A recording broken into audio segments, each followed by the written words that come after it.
ভারত সীমান্তবর্তী এক দুর্গম জনপদ চর মাঝারদিয়া।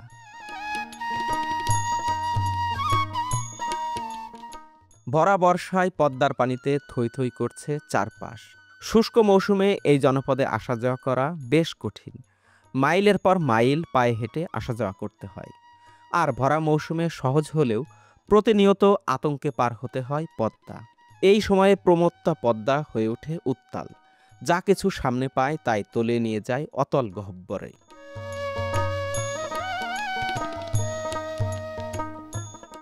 ফসলি জমি পানিতে তলিয়ে যাওয়ার ফলে অনেকটাই বেকার সময় কাটাচ্ছেন এই জনপদের মানুষ। যারা পানি বৃদ্ধির আগে পাট কেটে জাগ দিতে পেরেছিলেন, তাদের সময় কাটছে পাট থেকে আঁশ ছাড়িয়ে।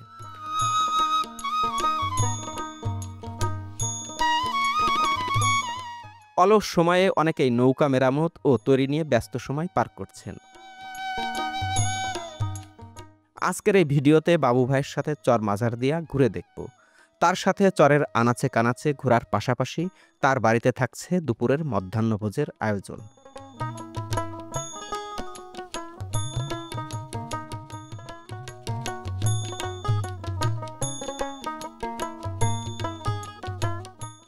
বৃষ্টি ভেজা একটি সকালে রাজশাহী শহর থেকে আমরা রওনা দিচ্ছি চর মাঝারদিয়ার দিকে।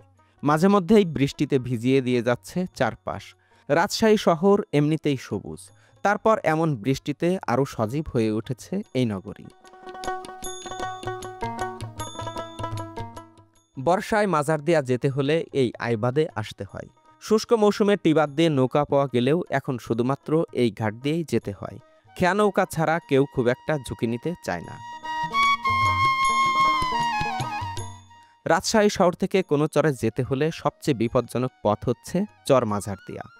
আইবাদের চারপাশ ডুবে আছে পানিতে। মাঝারদিয়া যাওয়ার পথ এমনিতেই অনেক বেশি ঝুঁকিপূর্ণ। তারপর যদি এমন উত্তাল পদ্মা দিয়ে যেতে হয়, তাহলে কারই বা সাহস হয় যাওয়ার। বছরের অন্যান্য সময় সকাল ৯টায় খেয়া ছেড়ে গেলেও এখন যাওয়ার কোনো সময়সীমা নেই। খেয়া পুরোপুরি না ভরলে ছাড়বেন না। এর পাশাপাশি আবহাওয়া পর্যবেক্ষণ করে ভালো মনে হলেই তবেই ছাড়বেন।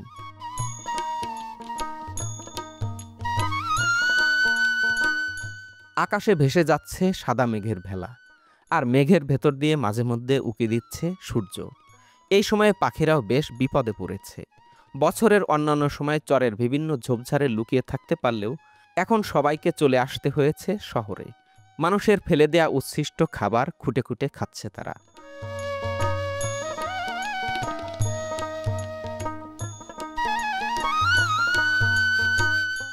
পদ্মা এখন এতটাই উত্তাল যে মাঝ নদীতে মাছ শিকার করতে যাওয়ার সাহসও পাচ্ছেন না জেলেরা। তাই কুল ধরেই মাছ ধরছেন তারা।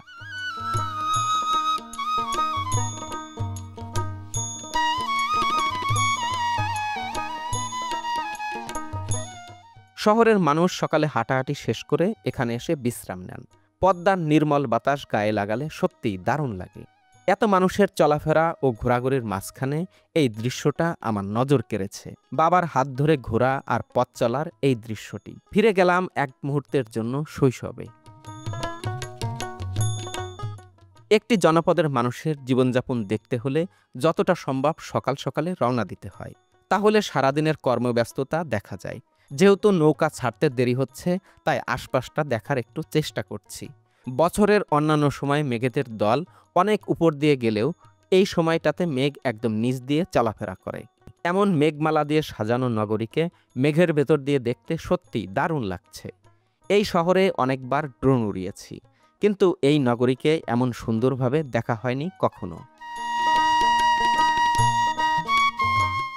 সকাল ৯টার পরে আমাদের খেয়া এসে ঘাটে থামল।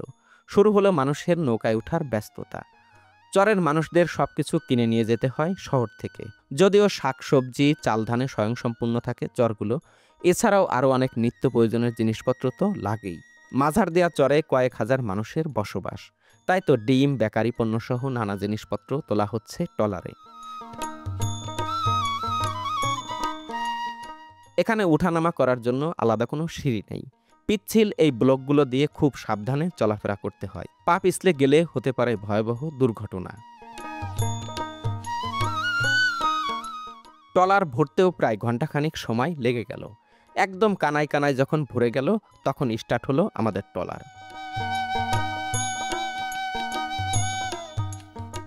প্রচণ্ড রোদ আছে আকাশে, আবার মেঘমেঘও করছে। অনেকটা সাহস বুকে জড়ো করেই যাচ্ছি আজ। এই রুটটা অনেক বিপজ্জনক। রাজশাহীতে ট্রলার ডুবির যত ঘটনা শোনা যায় তার বেশিরভাগই ঘটে এই পথে যাওয়ার সময়। মাত্রই ঘাট ত্যাগ করা ট্রলারটি কী পরিমাণ দুলছে এটা দেখলেই বুঝতে পারবেন পদ্মা কত উত্তাল।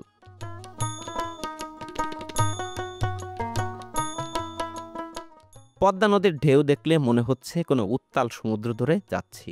পদ্মার ঢেউ আর স্রোত এত বিপজ্জনক হওয়ার কারণ হচ্ছে এই নদীতে প্রচুর পরিমাণে রিপ কারেন্ট বা উল্টো স্রোত থাকে। সেন্ট মার্টিনে একটি জায়গায় রিপ কারেন্ট থাকার কারণে বহু পর্যটকের মৃত্যু হয়। একদম হ্যাঁচকা টানে নিয়ে যায় সাগরের মাঝখানে।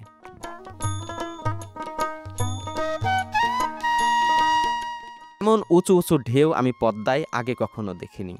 পদ্মায় হালকা ঢেউও অনেক বেশি বিপজ্জনক। আজকের যাত্রা অনেক বেশি ভয়ঙ্কর ও রোমাঞ্চকর লাগছে আমার কাছে।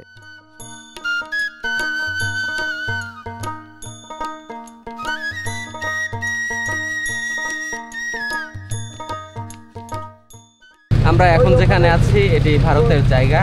এখান থেকে প্রায় 1 কিলোমিটার দূরে ভারতের বিএসএফ ক্যাম্প।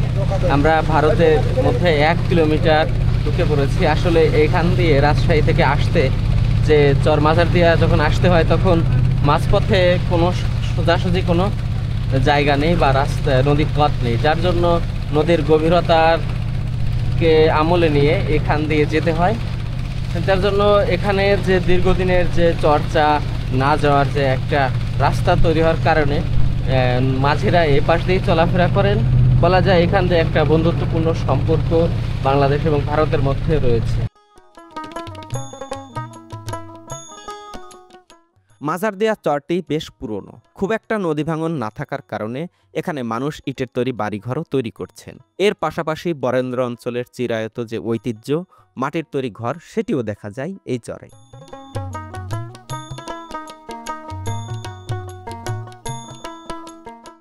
গাছপালাগুলো কোনো রকম মাথা জাগিয়ে দাঁড়িয়ে আছে। শুষ্ক মৌসুমে এই অঞ্চল জুড়ে সবুজে সবুজে ভরে থাকে।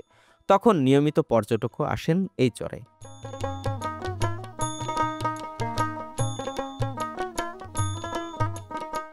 প্রায় ঘন্টা দুয়েক ট্রলার চলার পরে আমরা আসলাম মাজারদিয়া ঘাটের কাছাকাছি।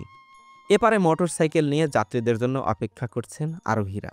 বাড়িঘরের আসবাবপত্র গুছিয়ে ওপারে যাচ্ছে একটি পরিবার।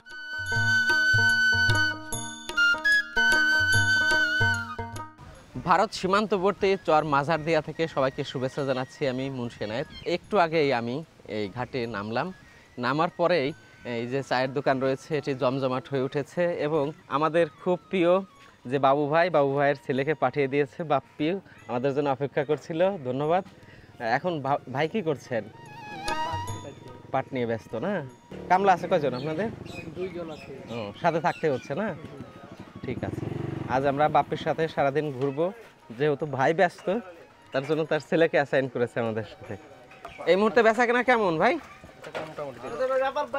ভালো। কি হয়েছে? দুধ দিয়ে খাচ্ছেন? কয়টা খাইলেন? 15-16টা হলো। 15-16টা? আর 2টা খান, আমি আপনাকে খাওয়াচ্ছি। যেহেতু 15-16টা খাইছেন। আবার না দুটো ধরিয়ে দিন। ধরে দেব। কয়টা? 4টা। 4টা ভাই 4টা দেব। আর 2টা বেশি হলে বেশি দেন। আমার বিহার পেটটা ছোট। 4টা হবে না? না 4টা হয় নাকি? আমি তো 15-16টা খাইছি, আপনি বুঝতে পারছেন না? আর 2-18 হলো। তাহলে কি 8টা দিলে হবে? না, কয়টা লাগবে? আর 2টা। 10টা আছে, ঠিক আছে। 2টার পরে আরো 2টা, তাহলে 4টা। 4টা ঠিক আছে। আপনি আসছেন কোন জায়গা থেকে ভাই? আমি চার মাহাজার ওই নাদুর বাড়ি পাশ থেকে। গোলবাবু না? কি করেন আপনি? আমি নৌকা চালাই, মাছ মারি। আচ্ছা আচ্ছা। বাজারেদের ঘোষদেরকে দেখতেছি না? ঘোষের আসবে একটু পর। আর দোকান খাইতে বাজার খাই। খান, আপনি খান। হ্যাঁ। ঘোষরা না আসলে আপনি দুধ ছাড়া খাবেন কিভাবে? দুধটা খালি ঘোড়া খাবো, গ্রেড হারিবার খাবো, গ্রেড হারিবার। খুবই মজার মানুষ।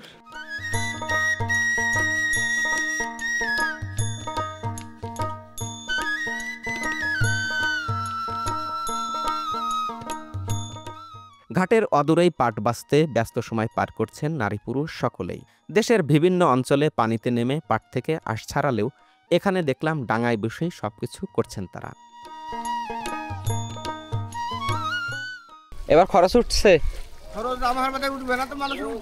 উঠছে না? পাটের রং তো আমাদের অঞ্চলে অনেক হয়, সোনালি হয়, এরকম কালো। পদ্মায় পানি পাট যে পচে তাই তো আমি জানতাম না। দেরি হয় না অনেক? আচ্ছা আচ্ছা।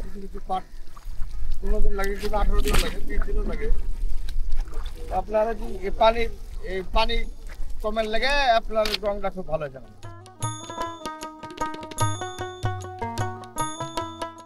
দেশের সর্বত্রই মানুষ পাটকাঠি আস্ত রেখে পাট ছাড়ালেও নানা জটিলতায় তাদেরকে পাটকাঠি ভেঙে তারপর পাট ছাড়াতে হচ্ছে।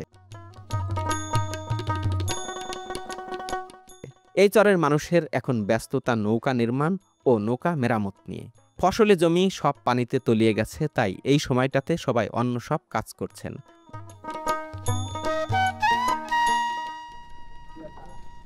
ও কাকা, কেমন আছেন? আলহামদুলিল্লাহ ভালো। নৌকা মিস্ত্রি আপনি? জি। কত বছর হলো নৌকা বানান? নৌকা আমি বানাই না, আমি রং করি।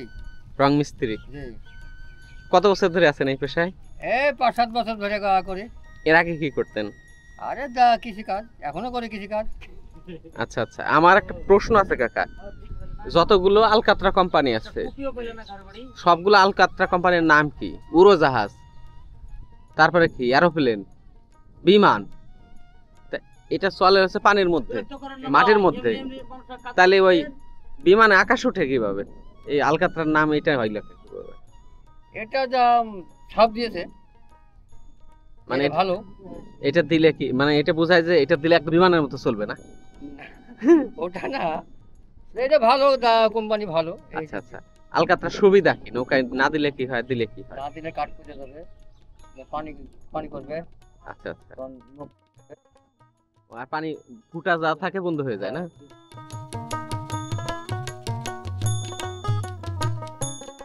মাঝারদিয়া ও চরখানপুরের মানুষজন পদ্মা নদীকে খুব একটা ভয় পায় না। মাত্র একটি টিন দিয়ে তৈরি করা নৌকা নিয়েই তারা চলে যান উত্তাল পদ্মায়। এই টিনের নৌকায় যেখানে একজন চড়াও ঝুঁকিপূর্ণ, সেখানে তারা 3 জন পর্যন্ত উঠে চলে যান নদীতে। এক পাড়া থেকে অন্য পাড়ায় যাওয়া আসা ও মাছ ধরার জন্য এই নৌকা ব্যবহার করেন তারা।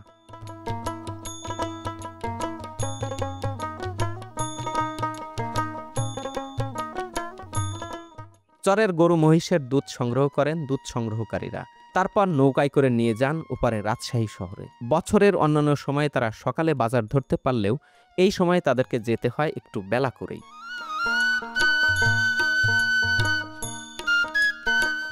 মাঝারদিয়া চরটি তুলনামূলক উঁচু। দীর্ঘদিন ধরেই মানুষ এখানে বসবাস করছেন, যার ফলে এই চরকে দেখলে মনে হয় যেন একটি পুরনো জনপদ। চরখানপুরে যখন ভাঙন শুরু হয় তখন অনেক মানুষ স্থানান্তরিত হয়ে আসেন এই চরে।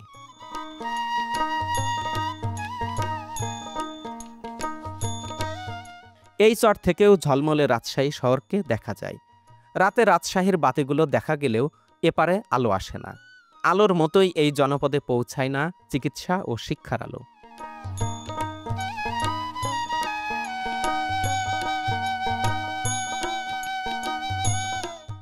বন্যায় ক্ষয়ক্ষতি কেমন হয়েছে তোমাদের? ক্ষয়ক্ষতি এখনো হয় নাই, তো এই পানিটা মরে গেছে। এই পানিটা মরার পর কালাই ছিটাবে লোক, তখন আর যদি পানি বাড়ে তাহলে ক্ষয়ক্ষতি হবে। আচ্ছা আচ্ছা, এই মুহূর্তে কোনো ক্ষয়ক্ষতি হয় না? এখন হয় নাই। ও, মাঠে কোনো ফসল ছিল না তো, তাই না? না, এখন পাট ছাড়া ছিল না, পাট কাটে নিয়েছে পানি বাড়ার সময়তেই। এই খড়কে এই চরের ধানেরই? হ্যাঁ। এখন তো খড় যারা কিনতেছে অনেক টাকা লাগতেছে, তাই না? 8,000-7,000 করে হাজার। সেটাও তো ছোট ছোট মুঠা, তাই না? আটি ছোট না একদম? হ্যাঁ জি, এরকম 8টা কাঠি পড়ছে 8,000 করে হলে। আর ঘাস কাটে কোন জায়গা থেকে এখন? ঘাস এখন পাড়া থেকে ঘাস কেবল লাগানো আছে।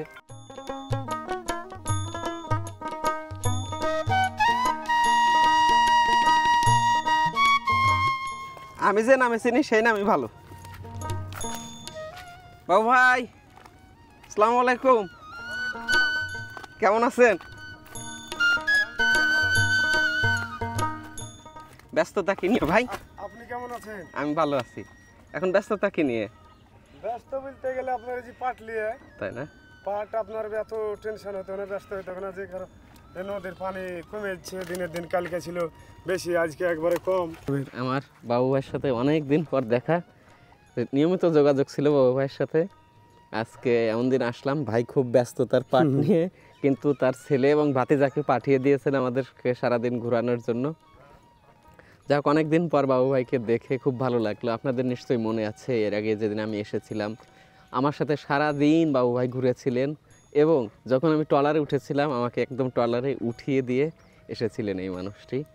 আজ তার কাছে এসেছে, আমার সত্যিই ভালো লাগছে বাবু ভাইয়ের কাছে এসে। আচ্ছা, আজকেও ঘুরেন, আমার ছেলে আছে, আমি হয়তো যাইতে পারবো না, আপনি হয়তো কাজ যাওয়া শেষের যাবে, কাজ কোথায়? শেষের পথে, সমস্যা নেই, যাবো না। ঠিক আছে। গা গোসল করে এলি আপনি ই করেন, এই টুটু দিক ঘুরেন। ঠিক আছে। শুকিয়ে এলে ডাঙায় পড়ে গেলে এগুলো তো ধরেন মরা মানুষের মতন টানে নিয়ে পড়ে না, খুব কষ্টর কাজ। হ্যাঁ, লাস্ট টানার মতো না? ওরকমই তো, আল্লাহ দিলে হয়ে যাবে, সমস্যা নেই, শেষ হয়ে গেছে। জনের হাজিরা কেমন এখন ভাই দিনে? আপনার 600, 500, 600, যার যেরকম এরকম। তা আপনারা পাট কাঠি যে ভাঙ্গে উঠান কেন? আমাদের অঞ্চল তো এইভাবে না, কিভাবে? একদম আস্তই। আপনারটা ভাঙ্গে নাই? ওইখানে দেখলাম কিছু লোক আবার পাট কাঠি মাঝখান থেকে ভাঙ্গে নিচ্ছে। ওই আমাদের যে দেশে যে চল, আমাদের দেশে এরকম গোটাই করে তো, আপনাদের এখানে মিডিল দিয়ে ভাঙে না না, আমাদের ওইখানে না, আপনাদের ওইখানে ওই ওটা চিকন পাট বাড়িয়ালে ধয়। আসবো, খালি বলছে আসবো, 7-8 বার আসা হয় না। তো এমন দিনে আসলেন যে দেখা যাচ্ছে আমারই কাজ, হয়তো আপনাদের সাথে 10 মিনিট ঘুরবো, 1 ঘন্টা ঘুরবো, সে টাইমটা দিতে পারছি না। ছেলে তো পাঠাইছেন? হ্যাঁ, বেটাকে পেটাইছি। হ্যাঁ, বেটা সমস্যা নাই। আপনি এখন যদি কাল যেভাবে পানি কমতেছে প্রতিদিন 5-6 ইঞ্চি, তাই না? মানে কালকে ছিল 1 মজা পানি, আজকে এই তটু খেয়েছে, তাহলে 4-5 ইঞ্চি কমতে মোটামুটি মুঠোনাথ পানি মেরেছে খাড়াই, আধাতের বেশি মরতেই আছে। পাটের আমাদের অঞ্চলে যে পাট যে চকচক করে সোনালী রঙের, এরকম কালার হয় না কেন? আমাদের এখানে কালার হয়, এখানে হয় না, হওয়া নাই, কিন্তু পাটে তো আমাদের ওই আপনাদের ওই ওই ওই অঞ্চলের মতন পাটে কেউ গুরুত্ব দেয় না, হয়তো বুনলো, কাটছি, জাগ দিচ্ছি, ওখানকার কাঁচা পাটটা দেখা যে পাতা 2-4 দিন ঝরিয়ে জাগটা দিলে পাটটা হয়েছে কালারটা ভালো হয়। আর আমার পাট তো 15 দিন ডাঙাতি পড়ে থেকে আছে, তাহলে কালার কি করে হয়, শুকিয়ে গেছে। ডিফারেন্স কেমন পান আপনারা? দাম ওই ওদিককার পাটে আমাদের ওদিক ধরেন এখন 3800, 3900, 4000 টাকা মন। 4000, আমার এখানে 3200, তাহলে 700-800 কম বেশি। পাটও যেরকম কম বেশি, দামও এরকমই। বন্যায় ক্ষয়ক্ষতি কেমন হলো ভাই? বন্যায় ক্ষয়ক্ষতি বলতে গেলে চরে তো বন্যা উঠেনি, চরে উঠলে গা ক্ষয়ক্ষতির হারটা বেশি হয়, হয়তো বাড়িঘর দেখা যাচ্ছে, হয়তো ছেলে পেলে গরু বাছুর লিয়ে কষ্ট মষ্ট, খাওয়া দাওয়া সব বিভিন্ন রকমের মানে কষ্টতে থাকে। এই শুধু নিচ চরটাই ডুবেছে, তাছাড়া উপর কোনো মাঠ ফসল কিছু ডুবেনি। ডুবেনি না? আর এখানে তো এই সময় কোনো ফসল থাকে না। না, ফসল সেরকম কিছুই ছিল না, পাট ছিল, হয়তো বালু টালুতে আপনার নদীতে বালুতে কিছু মাঠ টাট হয়তো মরবে, এটুকুই, তাছাড়া আবহাওয়াতে এখান থেকে একদম চর পড়ে যাবে কি মাসে ভাই? হ্যাঁ, যেমন মোটরসাইকেল চলাফেরা করবে, ওদিকে নৌকা নেবে, এটা কি মাসে হবে? এটা মোটর সাইকেল ধরেন যে মোটামুটি এখনো 2 মাস আপনার নিচে নামতে পারবে না, তাহলে এটা হচ্ছে ভাদর মাস, ভাদর আশ্বিন কাতি মাস ছাড়া যাইতে পারবে না মোটর সাইকেল। আচ্ছা আচ্ছা। এরকম বন্যা দেখা যাচ্ছে কোনটা বালু হবে, কাদা হবে, এরকম সিস্টেম। এরপরে ফসল কি চরে? এই চরে যে বন্যা নামার পরই কালাই বুনতে লাগবো। আচ্ছা, গত বছর কালাই বোনার পরে আবার দ্বিতীয়বার বন্যা হয়েছিল, তাই না? গতবার কালাই গোটায় চর গোটায় বুনে ছিল, ডুবে গেছিল, পরে আবার বুনে আছে, তো কালাই সেরকম হয়নি, হয়তো বা কার 2 মন হয়ে আছে, কার 1 মন হয়ে আছে, কার 10 মন হয়ে আছে, এরকম ফলন যেরকম প্রথম কালাই যেরকম 4 মন 5 মন করে ফলন হয়, ওই ফলনটা হয়নি, কালাইটা খুব ভালো হয়নি, নামলা। তো এবার কী হয় দেখা যাক। বাবু ভাই, এখানে একটা ধানের গোলা ছিল। হ্যাঁ, ওই যে ওই বাড়িতে হ্যাঁ, ধান তুলে রেখেছে। ধান তুলছে না? এখানে এটা কিসের টাওয়ার ভাই? এটা হচ্ছে রবি টাওয়ার, আর হচ্ছে এয়ারটেল বাংলা লিঙ্ক মনে হয় পরে দিয়েছে, রবি। ওইটা গ্রামীণ। তাহলে তো আপনাদের এখানে নেটওয়ার্কের সমস্যা নেই? না, নেটওয়ার্ক কোনো সমস্যা নেই, ভেজাল নাই, যেখানে সেখানে নেটওয়ার্ক হয়। বিদ্যুৎ তো নাই? হ্যাঁ, বিদ্যুৎ নাই, এটুকুই সমস্যা, আর হবেও না মনে হয়। কি না হওয়ার কি আছে? মাটির নিচ দিয়ে তো উত্তরবঙ্গের সব জায়গায় বিদ্যুৎ গেছে, এই যে কুড়িগ্রাম অঞ্চলে। তো এটা পদ্মা নদী, তো এটা খুব সিরিয়াস নদী নাকি? এই নদীতে হবে? না হওয়ার কিছু নাই, বড় করে টাওয়ার করলেই তো হয়। বেশি দূর না তো এই পাশ থেকে রাজশাহী। ছোট গ্রাম না, অত তো জনসংখ্যা বসত বেশি থাকলে কি হয়তো পরিমাণ বসত ভিটা আছে ভাই এখানে?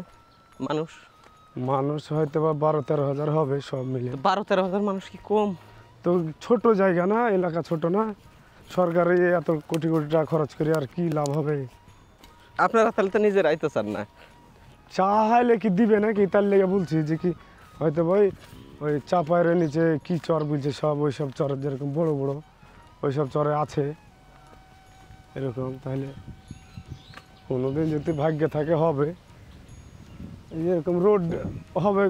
আজ 5-6 বছর ধরে বলে যে রোড হবে, রোড হবে। এই যে সব রোডের ইট বালু খোয়া টোয়া তো পড়ছে। রোড তো আজকে শুরু হইলো না? না, আজ কয়েকদিন থেকে আসছে সব ইট মিট আসছে, 6-7 দিন থেকে। আমি দেখলাম অনেক জিনিসপত্র আসতেছে 1-2 সপ্তাহ থেকে। এই চরা তো ভাঙন না এখন, না ভাই?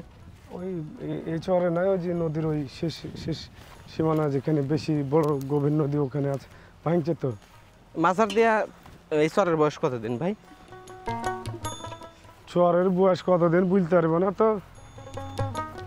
আপনি তো ছোটবেলা থেকে এই চরে, তাই না? হ্যাঁ, এখানে জন্মস্থান এই চরে, না তো পুরাতন চর, একদম পুরাতন চর। তা মোটামুটি এই চরটা যা 40-এর দিকে না,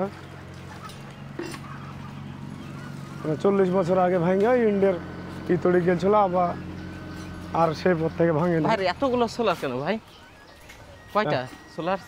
5টা প্যানেল এগুলা। কাকা আসসালামু আলাইকুম। এর আগে তো যখন আসছিলাম তখন সুস্থ ছিল অনেকটাই। সব আব্বারও শরীর খুব খারাপ। বসেন, উঠে কেমন বসেন। আছেন কাকা?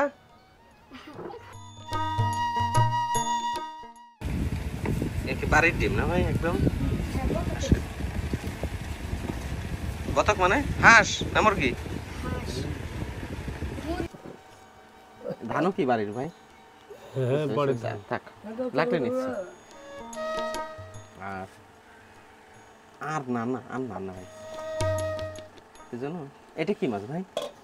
নদীরই মাছ, খুচরা। খুচরা পেয়েলি নাকি এটা? না না, কাতলা টাতলা সব আছে। আচ্ছা আচ্ছা, ধরছে কি এগুলো? কিনেছি, ধরে মাছের দাম কেমন এখন? দাম কম হয়েছে হয়েছে ভাই, হয়েছে।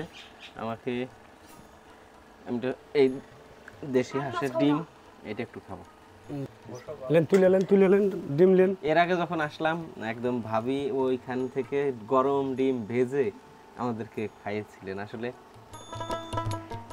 বাবু ভাইয়ের সাথে আমার খুব অল্প দিনের পরিচয়, একবার এসেছিলাম ভাইয়ের বাসায়, কিন্তু এত অল্প সময়ের মধ্যেই বাবু ভাই এত সুন্দর করে আপন করে নিয়েছেন। আজ আবার তার আমন্ত্রণে এসেছি তার বাড়িতে, খুব ভালো লাগছে। মাসকালাই? কালাই, মাসকালাই। ও নিজেদের জমিরই না?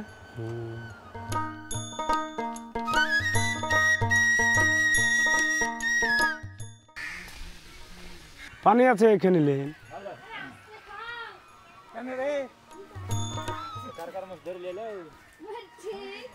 খাবার কেমন হয়েছে ভাই? আমরা তো খাইলাম, খুব সুস্বাদু হয়েছে, তাই না?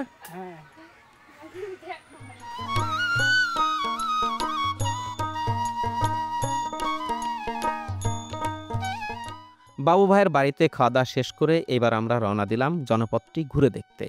এখানে পাখিদের নিরাপদ আশ্রয়স্থল তৈরি হয়েছে। তাল গাছে যেমন বাবুই পাখিরা বাসা করেছে, তেমনি অন্যান্য গাছগুলোতেও পাখির বাসা খেয়াল করলাম।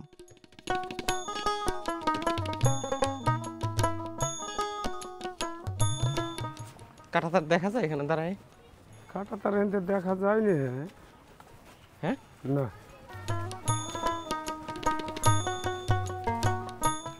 বড় গাছটা কি কেটে ফেলছে ভাই? এই যে এই তো মাথা ওহো, কেটেছে। একদম গাছ কেটে আবার হয়ে যাবে।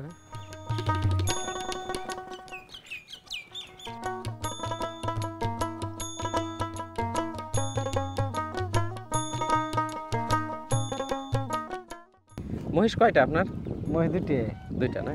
এই দুটা দেখি হাল বান? এই যে গাড়ি বাজি। এমনি হাল বায় না এখানে? হ্যাঁ হ্যাঁ, হাল বাহে। মহিষে হাল বায় না গরু দিয়ে?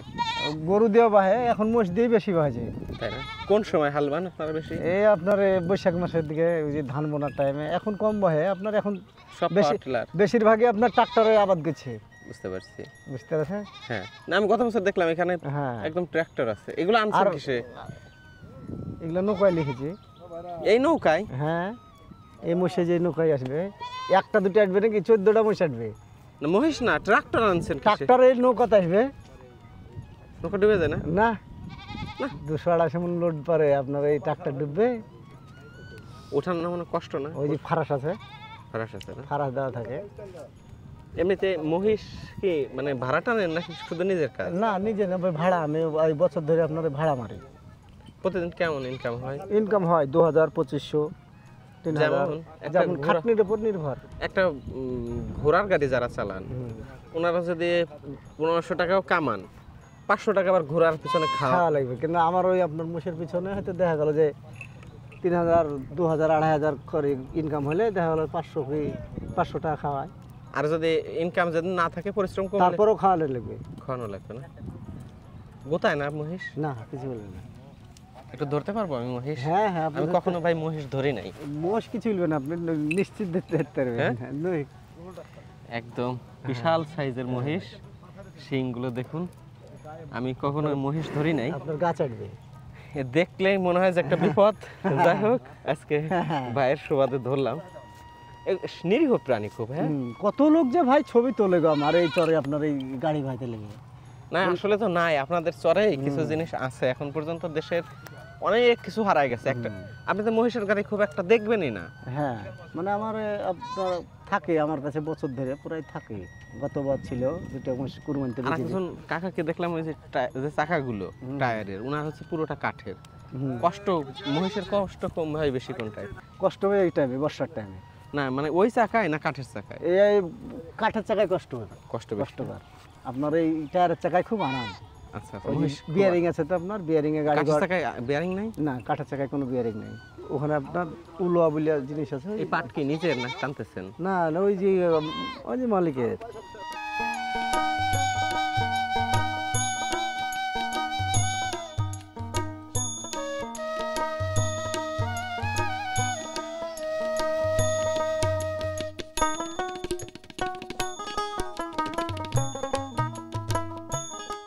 কতটুকু এখানে জায়গায় লাগাইছেন?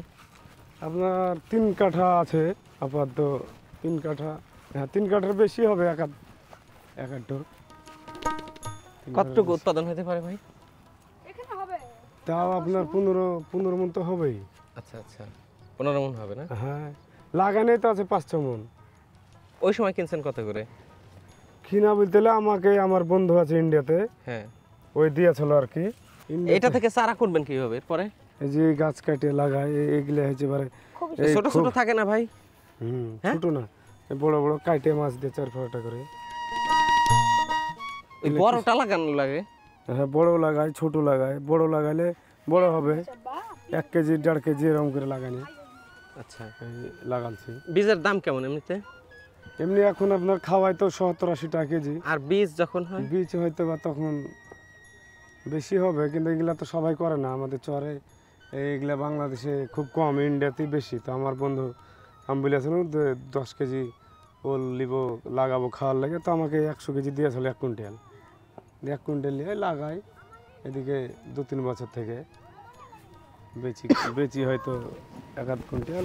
খানো আত্মীয় স্বজন সব হয়তো লিলো, বন্ধু বান্ধব চাহাই দিই, আর লাগিয়ে রেখেছি। তো এবার করবো না, বিক্রি করবেন না? না এবার বেশি করে করবো। দেখা যাচ্ছে 1 বিঘা যদি ওল করা যায়, হ্যাঁ, নিম্ন হচ্ছে 2.5-3 লাখ টাকা বিক্রি করা যাবে, মানে দাম হিসাব করে। প্রতি বছর তো দাম বাড়তেইছে।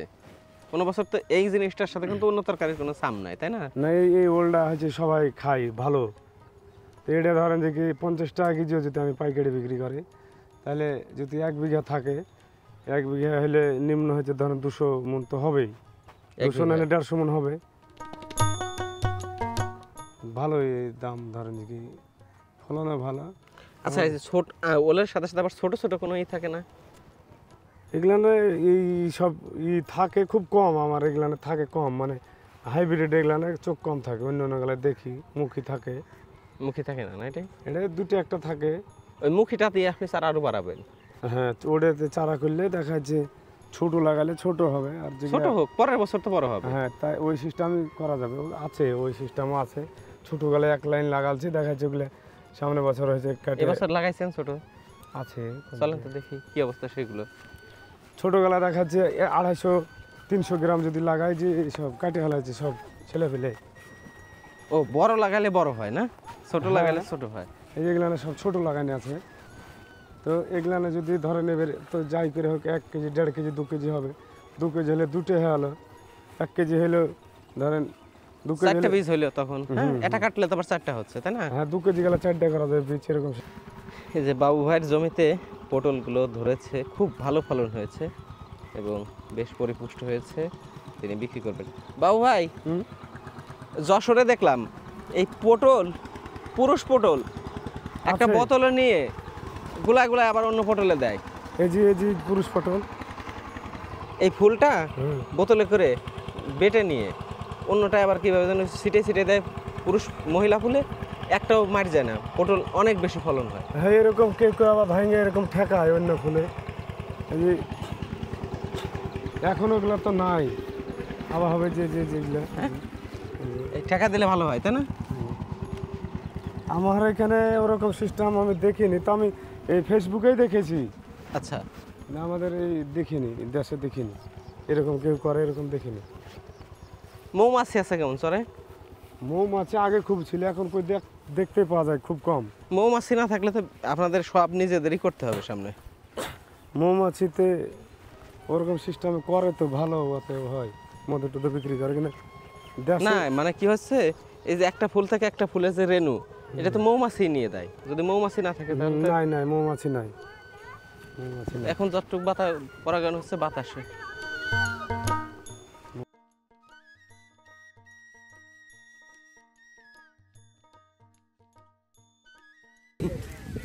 আরে রোদের মধ্যে ঘোরাঘুরির দরকার নাই এখন।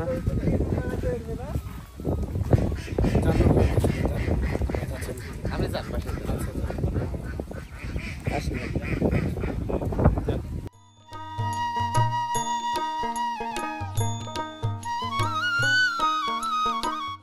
মাঝার দেয়ায় যতবারই আসি বাবু ভাইয়ের আন্তরিকতা ও ভালোবাসায় মুগ্ধ হই। আপনাদের কাছে কেমন লাগলো ভিডিওটি কমেন্টে জানাতে পারেন। দেখা হচ্ছে খুব শীঘ্রই, সে পর্যন্ত সবাই ভালো থাকবেন, সুস্থ থাকবেন।